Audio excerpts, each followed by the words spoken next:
Semakin parah, napas kita sudah terengah-engah karena berat kita menarik itu. Kita bayangkan Bapak Ibu, yang berbaring lemah itu adalah kita semua yang hadir di sini. Saudara-saudara kita sudah mengumpul di sekitar tempat tidur sambil mendoakan. Semakin lama kita bukan semakin baik, semakin melemah.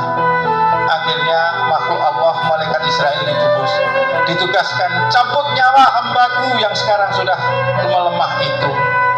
Maka malaikat Israel sebagai hamba yang taat melaksanakan tugas untuk mencabut nyawa kita. Mulai dari kaki kita mulai dingin,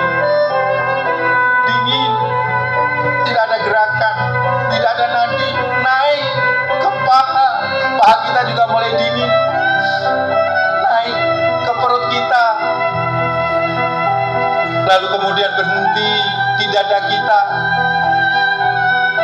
Pada saat itulah malaikat Israel, karena perintah Allah, sayanya samina wa atona, maka dicabutlah nyawa kita dan terlepaslah dari jasad kita. Maka matilah saudara-saudara kita di sekeliling kita pada menangis, pada sedih karena kehilangan kita semua. Tapi kita tidak tahu apa yang akan terjadi. Saat itu saudara-saudara kita dengan uraian air mata bercucuran, mereka melepaskan baju yang kita kenakan dan ditutup dengan selai kain. Berapa saat kemudian kita dibawa ke tempat pemandian. Lalu kemudian kita dimandikan dengan lemah lembut, digosok tubuh kita yang semakin dingin, yang memang sudah tidak ada kekuatan apapun. Selesai itu kami diwudukan. Kita diwudukan oleh saudara kita, padahal selama hidup kita tidak pernah berwudu. Nanti sekalinya wudu kita diwudukan oleh orang lain. Lalu kita dikeringkan dengan handuk, lalu kemudian dibawa ke ruang tengah yang disiapkan kain untuk membungkus kita, yang kita sebut kain kafan. Selama ini kita hanya membuka aurat kita, pada saat itu sudah tidak ada harganya lagi aurat kita yang kita banggakan itu. Maka saudara-saudara kita mulai menaruh kapas di panca indera kita, hidung kita, telinga kita, mata kita, mulut kita ditutup dengan kapas. Satu persatu kita dibungkus dengan rapi.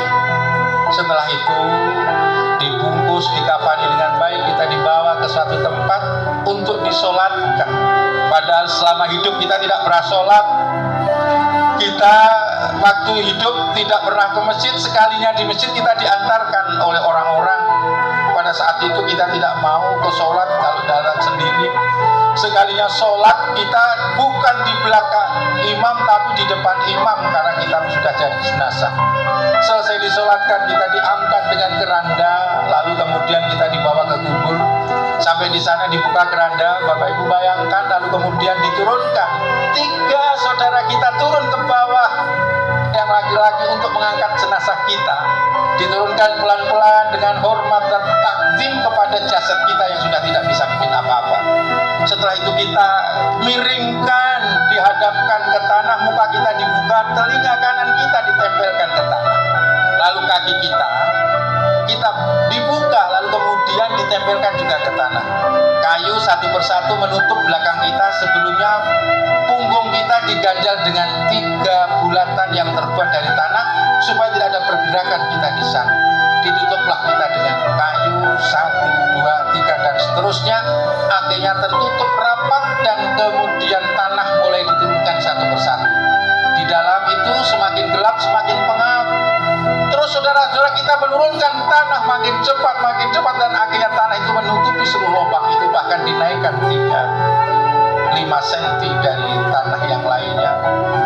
Saudaraku, bayangkan seandainya pada saat itu jangan cerita siksa kubur dulu.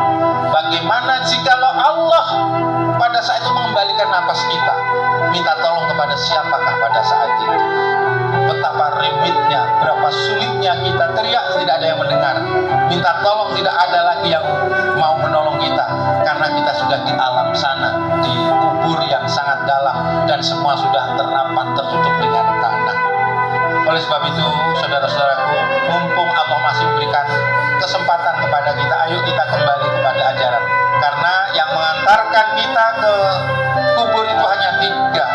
Satu adalah keluarga kita, dua harta kita, dan ketiga amal kita.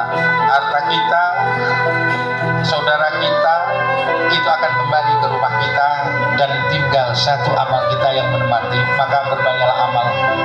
Untung saudara sekalian, kita ada baginda Nabi yang mengajarkan bagaimana hidup setelah kematian itu.